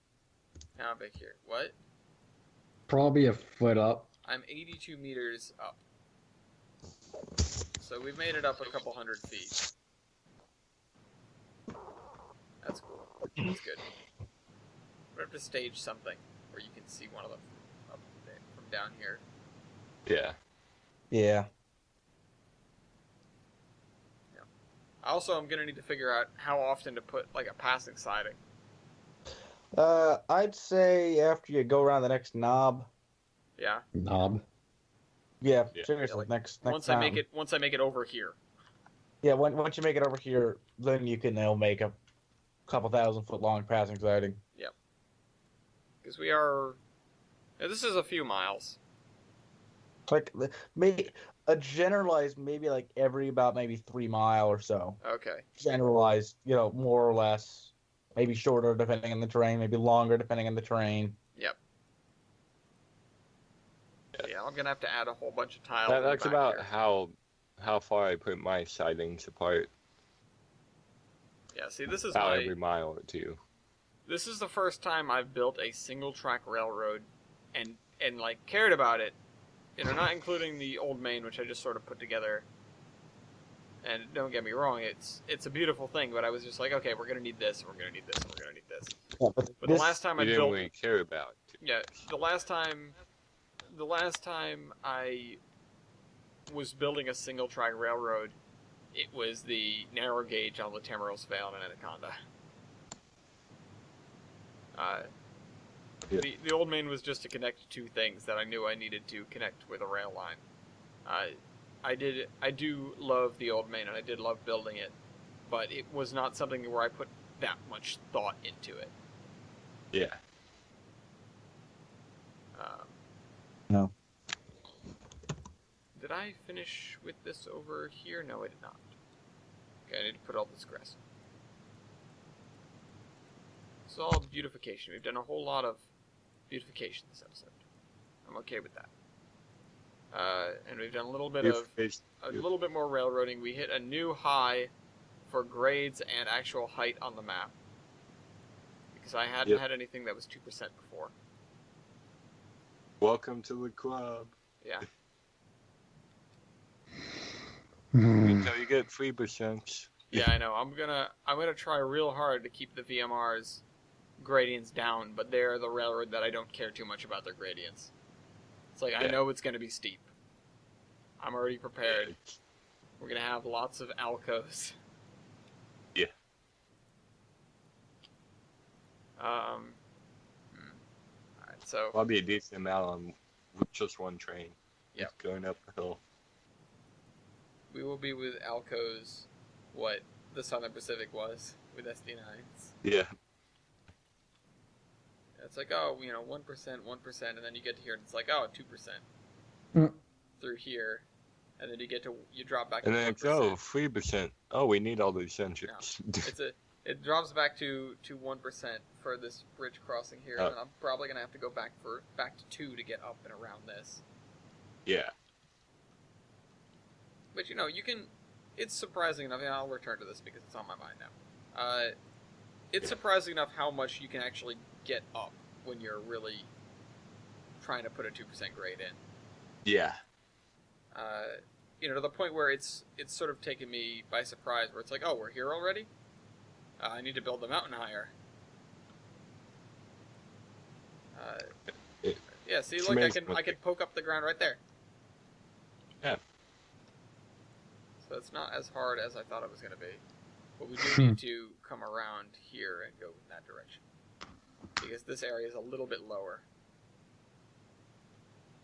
The other thing that I feel like is a really, really easy trap to fall into when it comes to railroading, although, or when it comes to making stuff in trains, making railroads and trains, although it doesn't matter as much for me because I'm doing the terrain first, is aligning your tracks way too much along existing grid lines. You know, you end up making all your tracks north, south, east, or west with like 90-degree curves and, you know, that kind of thing. Yeah. It's like, that's not right. That's not how this works. That's not how any of this works. Yeah, that's why we done quite a bit of my track. It's we felt that. Yeah, and now on the other hand, you know, and I was concerned with doing it over here, and although this slowly trends to the left because things don't exactly line up, it was like, oh, curve, straight, you know, left turn, right turn, right turn. And I almost did it again. I almost went left turn, right turn, and kept going this way. And then I was like, all right, we just have to get around this. And so now we're doing this weird, like, you know, we did this, and we came up here, and we crossed this. This was at a 90-degree angle. And this, you know, it almost makes sense, and so I'm pretty happy with it. But it is on a 90-degree, and I don't love it because of that. And then we make almost a 90-degree turn and, you know, continue going up this way, which, you know, as long as it makes sense. It's not that bad. Still, no, yeah. as long as you're following the terrain, Yeah. no, that matters. Yeah, and that's why I was trying to say, like, it's not as much of a thing that I have to pay attention to because I'm just following terrain. But if you're building a railroad and trains and you're building the track first, which is normal convention, Yeah, I've done it. yeah, then you end up like, oh crap, I'm just following grid lines here. That's a mistake. And then I don't know about anyone else, but I've gone back and redone some areas. Yeah, no, it's Just to reconform them with the terrain that wound up around them. this is 2.22. I want to fix that. Like, I had one area that was completely straight, but then I wound up building a little hill down to a river. So I went back and we did the track to follow more closer to the river as opposed to just being straight. And, you know, I'm going to have to do that. I have this coastline, which I Yeah. almost did the exact same thing, where it's dead straight, and then it does a little wiggle, and then it's dead straight again, and then it does a little wiggle, and then it's dead straight again. And I got down to here, and I was like, I keep doing the exact same thing, and I need to stop that. So I was like, all right, we're just gonna swiggle around, and then we had to get over this rise and get in this direction. And then Mason's Landing is kind of canted at an angle, which is a contrast to Olive, which is almost due north-south. And, you know, it's not something you might recognize initially when you go to look at it, but it is something that might stick out at you afterwards, and it might sort of off-put you without you even realizing it. It's like, well, that doesn't look right. And yeah, and to this day, this it looks okay, but it doesn't look great. It works, but it doesn't work. Whereas this honestly kind of looks better, even though it's just an arbitrary squiggle. And this is your serious squiggle. Yeah. This isn't squiggle. This is advanced. Advanced sweep. There we are. Yeah. And it is gonna come up. Yeah. And we have to go back from 1% to 2% to 1% to 2%. This is advanced sweep. You have to flip-flop between gradients all the time. Not everything's just a straight 3%. It's how you all do the way it. up. Yeah. So I really like it. I think this is going along great. Yeah, I love I'm in love with the VMR now. I'm so happy with it. It's, you know, it's cool to drive, even just the little segment that I have of it. Yeah. And now that you can use the only say on the track. Now I'm gonna put that somewhere else. I'm gonna give that a little branch line so it can't get in the way of everything else. Yeah. But also, it'd be hard to imagine that sucker going out on the main line. Yeah, as a side note, Mason was able to get permission to upload the reskinned 2-bay hoppers to the DLS. Okay. So that I'm excited for because that'll be the first piece, except for I think the 040, which I haven't heard back from the guy if it got approved yet. Be the first piece of thing that is on the DLS. Piece of thing. Yes. Where did this spline point go? Which one is it? This one? No. This one? Yes. Thought I grabbed that one already. Alright, I'm just trying to add some more depth in the middle of this here. Because it's a little bit flat. Although that's just how it is, it's flat. These things are flat. Yeah.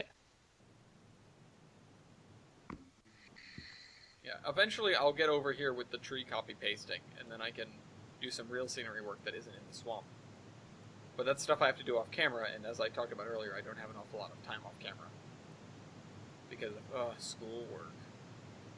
Yeah. I should just quit Schoolwork. school and be a full-time Minecraft YouTuber. Drop out of college. Oh my god. CNN scumbags. But you made it this far, so don't quit now. I made it this far. I got all these subs. Yeah. Wait. Talking about different things, aren't Yeah, of course. we? Anyways. There you go. Subs. Please buy our merch. Yeah, all the merch that we definitely have. God. We have other ideas for it, but Yeah, we have plenty of ideas for merch. You know, it's just the idea of merch is you're going to make it for, you know, people. You have to make merch that people will buy. Yeah. That's I where it know, all I'd comes buy down. for us. Weibold eating a hot wing while going through a tunnel. I would buy a calendar where every day is November 2nd. Yeah.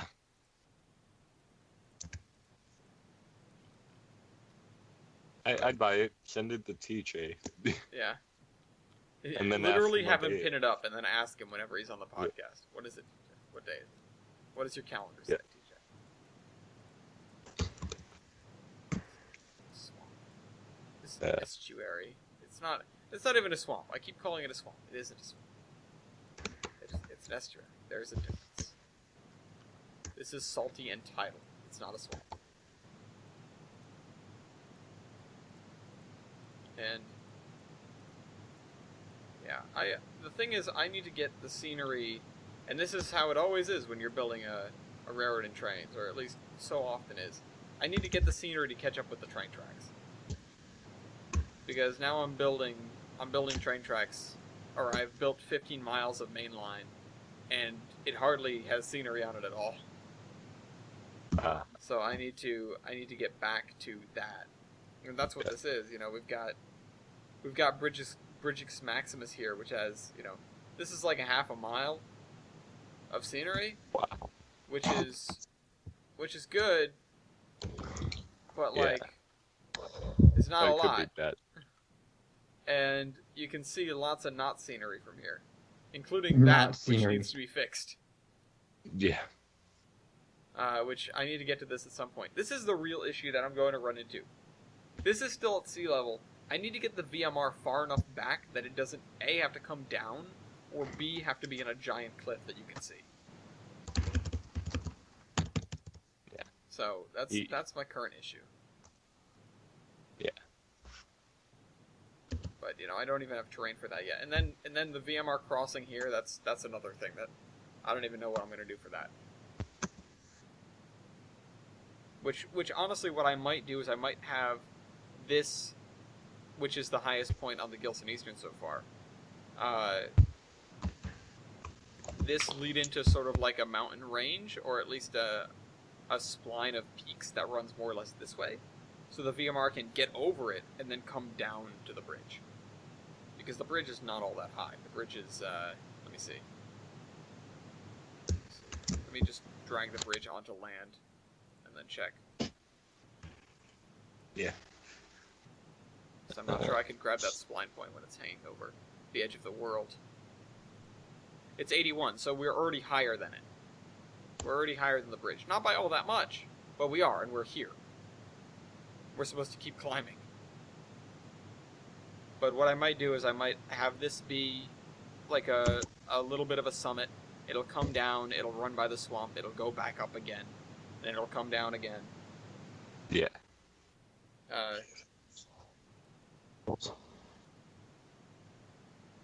The estuary. But I've still got to get over this. That is definitely a problem for next week Ellis, because next week Ellis has to finish this flat area so it doesn't look bad. Yeah. And then somewhere in the meantime, I should be taking all these trees and pasting them in here. And over here. And also attaching the road, because the road needs to continue following us too. And this road needs to reach the edge of the map. Or it needs to go over the hill and reach the lake. Either one. The lake that needs to be finished. I don't know, we've got a lot of little lakes. There's a few things that I do need to finish over here before I finish this scenery. That's why I've been hesitating. Oh, that's right, I did say I was going to work on the river. Well, now we've got 5 minutes left, so I'm going to lament about things I haven't done. This, whatever it's called, road, something beach road. Shoot. With the beach community that needs to be built. Yeah. I just dumped a bunch of houses over here, and it's like, okay, I'm going to turn these into a community. This is the Treadway Beach Road. That sign there. Is this... Wait. Yes. Okay. I don't know. Yeah, I appreciated that discussion topic. Just to come back around to it as we're going to end the episode in a few minutes. Yeah. I appreciated having you guys on. You provided a lot of insightful commentary. Like I said, Tristan, if you like what we said, go ahead and say something about that. You know, give us some feedback, I should say, positive, negative. You know, additional questions if you want us to elaborate or expand on anything. I can get the whole. Yeah. I can get the same crew back. And this Yeah, I could wouldn't mind be- talking. Yeah. I mean, we could be the. my yeah, ethics. You can be Alright. the untrust. The under constructed crew, I guess. I don't no, know. because I'm gonna try to have different people. I need to stop putting land down over here. We need to stop. I'm trying to have different people for different discussion topics. Okay, whoever the, thinks, the construction workers. yeah, my workers. The workers. Yeah. The civil engineers. No, I'm an engineer. I'm a pioneer. No, but the thing is, if somebody posts a discussion topic and they want to have a specific set of people on, they can say so, and I Yeah. will try to get those people. And if they say, oh, I want to have the same people that talked about the trust on, then we can do that. Or, you know, Yeah. on a follow-up to... If it's a follow-up to the question, I'm going to try to get the same people on. Ah, So Yeah, that so I I- don't, I- so that I I don't think have this to was a great brief idea. people again. What? I think this was a great idea, to be honest with you. Yeah, well, Yeah, it's a good idea. because we wanted to do discussion topics on the podcast, and we literally never had the time for it. We never even had the time to discuss how we didn't have the time to do discussion topics. yeah. Almost all the time, either the podcast is running long and we need to skip a whole bunch of things, or the podcast is running kind of short because we all want to get out of there, and we all have something to do, or something like that. You know, Like there's, We're all there's very never a busy time people. where it's like, oh, we've got all this extra time and things to talk about. Let's do that. Yeah. Or, you know, we've got all this extra time. Let's Photoshop dumb, you know, crossing bars. Yeah. Oh, wait. Let's Photoshop some crossings. Just Star Wars memes. Yeah. Nobody's ever done that in the podcast. Yeah. yeah, like brought sand to the podcast. Wait, what? Why did I say that? That sounds really Because dumb. you hate sand. It's coarse and rough and irritating and gets everywhere. Yeah. Okay, Anakin.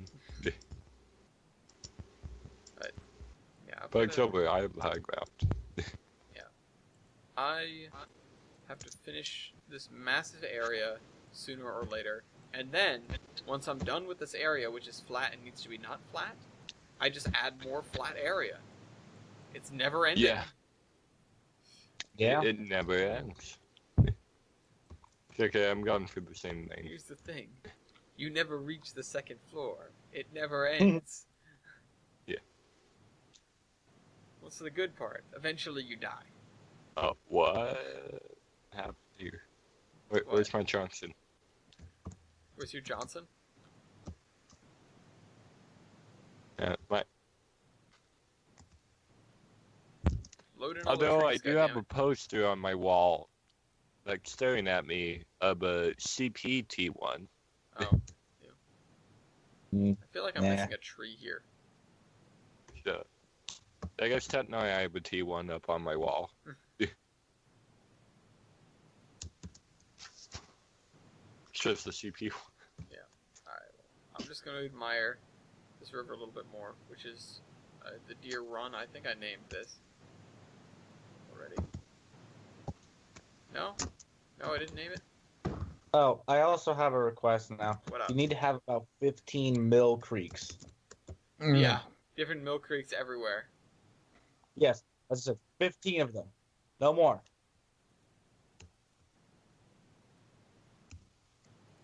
Where did I put the... Okay. Yeah, this is the Deer Run. I need to name this at some point, too. But anyways, hope you guys enjoyed this video. See you next week. Train Man Milky. Dean. Chris. and Train Man out.